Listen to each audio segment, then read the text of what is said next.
আসসালামু আলাইকুম, কেমন আছেন সবাই? আশা করি কাছে দূরে যেখান থেকে আমার ভিডিওটি দেখছেন আল্লাহর অশেষ রহমতে সবাই অনেক ভালো আছেন।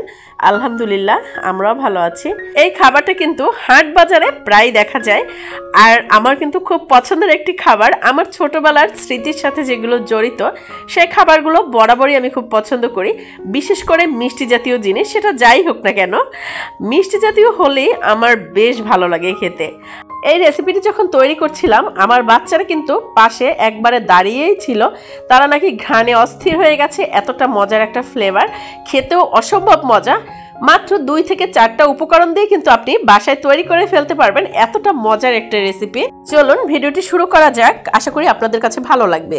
এখানে হচ্ছে 1 কাপ পরিমাণে ময়দা নিয়ে নিয়েছি, হাফ চামচের মতো দিয়ে দিয়েছি কালো জিরা, পরিমাণ মতো লবণ, আর হাফ কাপ পরিমাণে সয়াবিন তেল দিয়ে হাতের সাহায্যে খুব সুন্দরভাবে এভাবে নেড়ে মিশিয়ে নিচ্ছি। দেখতে পাচ্ছেন ময়দাটা কিন্তু একবারে সুন্দরভাবে দলা পেকে যাচ্ছে। এই মুহূর্তে বুঝতে হবে যে আপনার ময়ানটা পারফেক্ট হয়েছে। আর এখানে হচ্ছে অল্প অল্প করে পানি মিশিয়ে একটা ডো তৈরি করে নিচ্ছি। আপনার ডো যতটা সুন্দর হবে আপনার গজা কিন্তু ততটাই সুন্দর হবে। অনেক এলাকায় কিন্তু এটাকে মুরুলিও বলে, বাট আমি কিন্তু এটাকে গজা বলি। আমাদের এলাকায় এটাকে গজা বলেই চিনি, আর আমার কাছে খুব ভালো লাগে। আপনাদের কার কার এলাকায় কী নামে পরিচিত অবশ্যই কমেন্টস করে জানাবেন। আর রেসিপিটি যদি আপনাদের ভালো লেগে থাকে প্লিজ চ্যানেলটি সাবস্ক্রাইব করে দিবেন। বেশি ভালো লাগলে শেয়ার করে টাইমলাইনে রেখে দিতে পারেন। সুন্দর একটা কমেন্টস করে যাবেন, আপনাদের একটা কমেন্টস কিন্তু আমাকে অনেকটা উৎসাহ দেয় নতুন আরেকটি ভিডিও তৈরি করার জন্য। আর দেখতে পাচ্ছেন আমি কিন্তু এখানে 2টা লেচি কেটে নিয়েছি, আর এই যে সুন্দর একটু হালকা মোটা করে রুটি তৈরি করে নিয়েছি। আর একটা ছুরির সাহায্যে এভাবে আস্তে আস্তে করে চিকন করে শেপ দিয়ে নিচ্ছি। দেখেই বুঝতে পারছেন যে কতটুকু চিকন করে আমি কেটে নিচ্ছি। তো এই যে দেখতে পাচ্ছেন একটা রুটি কিন্তু আমার সুন্দরভাবে বেলে কেটে নেওয়া কমপ্লিট হয়ে গেছে। আর কালো জিরা দেওয়ার কারণে কিন্তু খুব সুন্দর একটা ফ্লেভার অ্যাড হবে। আর এই রেসিপিতে কিন্তু কালো জিরাটা দিলে আসলে খুবই ভালো লাগে খেতে। তো দ্বিতীয় ব্যাচের হচ্ছে রুটিটাও বানিয়ে নিয়েছি। আর এখানে হচ্ছে সয়াবিন তেল দিয়ে দিলাম, দিয়ে তেলটা যখন গরম হয়ে গেছে এর মধ্যে হচ্ছে এই যে দেখতে পাচ্ছেন গজাগুলো দিয়ে দিলাম। আর এখন আস্তে আস্তে করে এটা ভেজে নিতে হবে।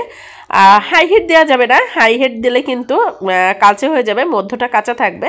মিডিয়াম লো হিটে হচ্ছে ভাজবেন, তাহলে একবারে মুচমুচে হবে, খেতে খুব ভালো লাগবে।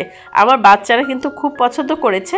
এটা আপনারা বিকেলের নাস্তায় তৈরি করে দিতে পারবেন, খুব ইজি, একবারে খুবই সামান্য উপকরণ, দেখেই বুঝতে পারছেন।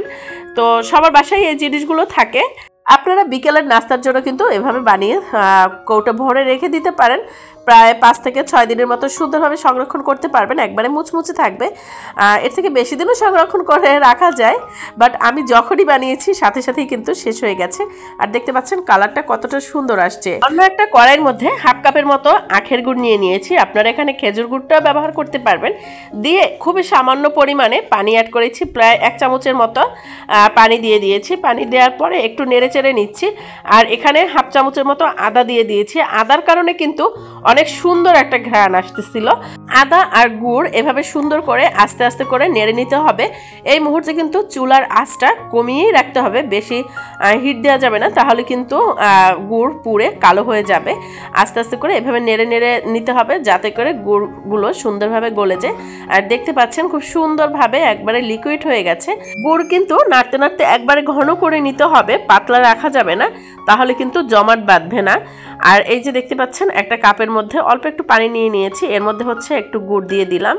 আর এই মুহূর্তে বুঝতে হবে, হাত দিয়ে ধরে দেখছিলাম যে আসলে গুড়টা পারফেক্ট হয়নি, একটু গলে গলে যাচ্ছে। তো আবার গুড়গুলো এভাবে জাল করে নিয়েছি। আর এখন দেখতে পাচ্ছেন একবারে পারফেক্ট হয়েছে, গুড়ের যে সুন্দর একটা টেক্সচার সেটা চলে আসছে।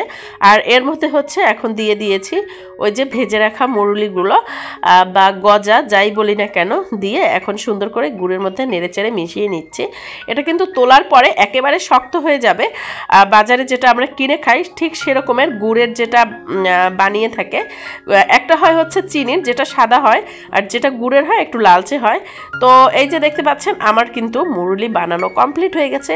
আর একবারে আঁশ ধরছে গুড়ের মধ্যে, খেতে খুব ভালো ছিল। আপনারা বাসায় এভাবে ট্রাই করতে পারেন। ভিডিওটি ভালো লাগলে শেয়ার করে টাইমলাইনে রেখে দিতে পারেন। আল্লাহ হাফেজ।